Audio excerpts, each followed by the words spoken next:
नमस्कार मित्रांनो, स्वागत आहे आपल्या किसान राजा चॅनलमध्ये. 23 मे पासून राज्यामध्ये पुन्हा एकदा मान्सून सक्रिय होणार. मान्सूनच्या हालचालीचा वेग वाढला. राज्यामध्ये 22 मे, 23 मे, 24 मे अतिवृष्टीचा इशारा.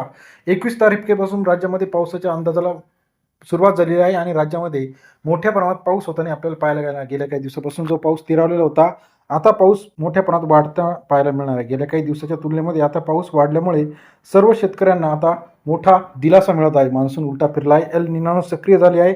राज्यात 20 जिल्ह्यांना आता पावसाचा इशारा दिलेला आहे. 22, 23, 24, 25 मे पर्यंत नवीन पावसाचा अंदाज आपल्याकडे आलेला आहे. गेल्या काही दिवसापासून जो पाऊस स्थिरावलेला होता, आता पाऊस येताना असल्यामुळे मोठ्या प्रमाणात शेतकऱ्यांना याचा फायदा होणार आहे.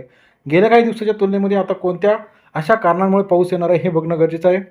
राज्यातील सर्व शेतकऱ्यांना आता सावधानतेचा इशारा दिला आहे. गेल्या 2 ते 3 दिवसामध्ये मोठ्या प्रमाणात वातावरणामध्ये थंडाई येऊन आता पावसाचा सुरुवात होताना आपल्याला पाहायला मिळणार आहे. मागच्या वर्षी 19 मेला मान्सून सक्रिय झाला होता, परंतु यावर्षी अल निनोमुळे मोठ्या प्रमाणात पाऊस हा दिरंगाई करत होता. परंतु आता इथून पुढे पाऊस कसा येणार आहे हे बघणं गरजेचं आहे. राज्यातील पुणे जिल्हा असेल, नाशिक जिल्हा असेल, अहिल्यानगर जिल्हा असेल, या 2 ते 3 जिल्ह्यांमध्ये आता मोठ्या प्रमाणात पाऊस होताना आपल्याला पाहायला मिळणार. राज्यातील मागच्या वर्षीच्या तुलनेमध्ये यावर्षी पाऊस सक्रिय आहे.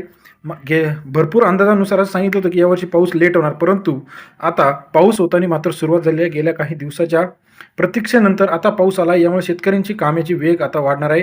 मोठ्या अशा कोणते कारण आहे की ज्यामुळे पाऊस दिरंगाई झाला होता? बंगालच्या उपसागरापासून ते अरबी समुद्राच्या खाडीपर्यंत जो पावसाचे वारे आहे, हे वारे वाहत नसल्यामुळे पाऊस दिरंगाई करताना आपल्याला पाहिलं नाही. परंतु आता पाऊस आल्यामुळे शेतकऱ्यांना एक समाधानकारक इशारा सुद्धा देण्यात आला आहे की अतिवृष्टी आणि वाऱ्यासह मोठ्या प्रमाणात पाऊस येऊ शकतो. मग अशा परिस्थितीत कोणती काळजी घेणं गरजेचं आहे? असा अंदाज हवामान विभागानं वर्तवलाय. काही जिल्ह्यांमध्ये सोसायटी आता मोठ्या प्रमाणात पुढील 4 तासामध्ये मोठ्या प्रमाणात पाऊस होताना आपल्याला पाहायला मिळणार आहे.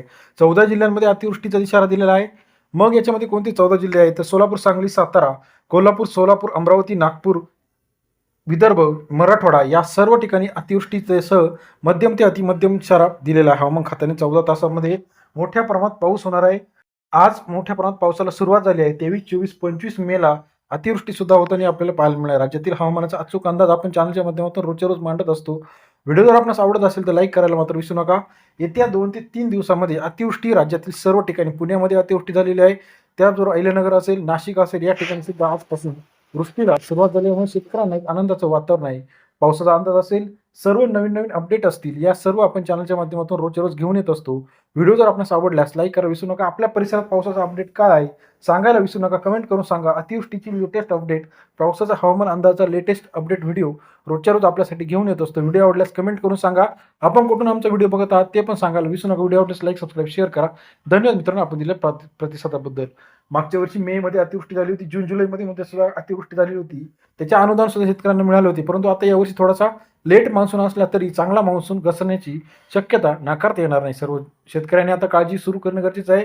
पिके सावध ठेवणे गरजेचं आहे. तर भिजली तर पिकांचे नुकसान सुद्धा होताना पाहायला मिळणार आहे.